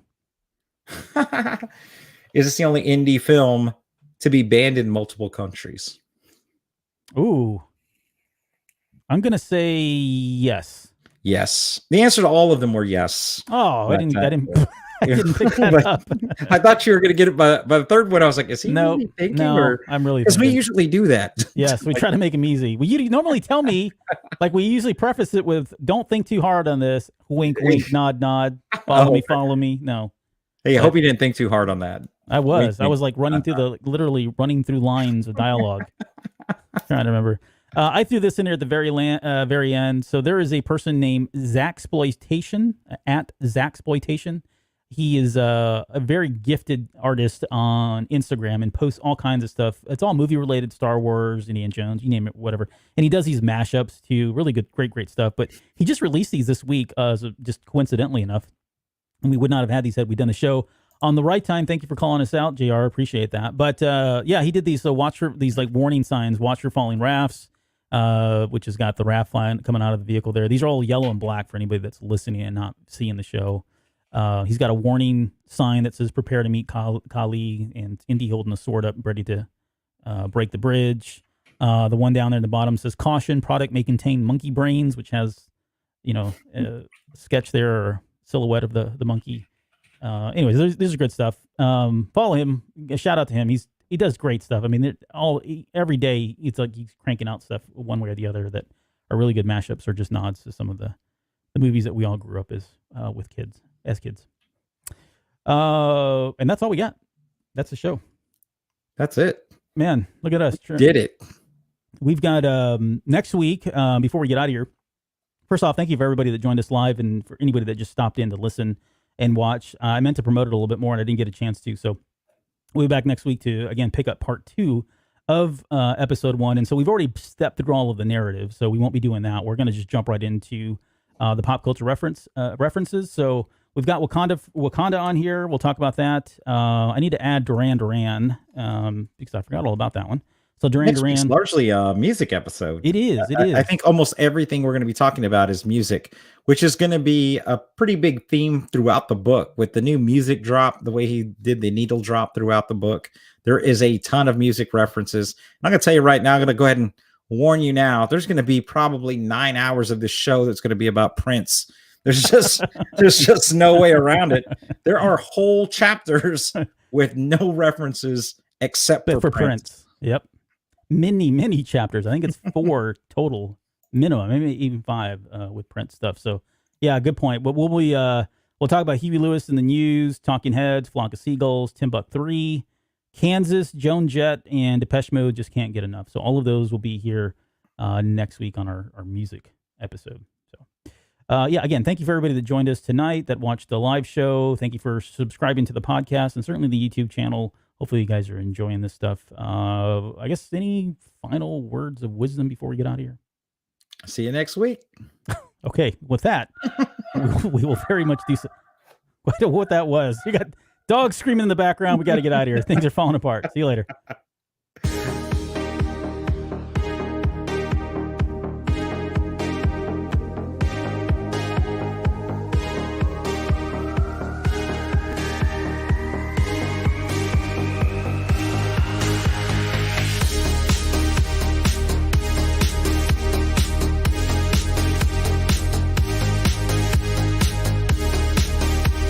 The views and opinions of the Basement hosts are of our own and are not in any way affiliated with Random House or Ernest Klein. All quotes, music, sounds, trademarked, and copyrighted material referenced in the show are owned by the respectful companies and creators and are used by the Basement as fair use for entertainment purposes only. It would take me a month to read this whole disclaimer, but sad to say, I don't have that kind of time.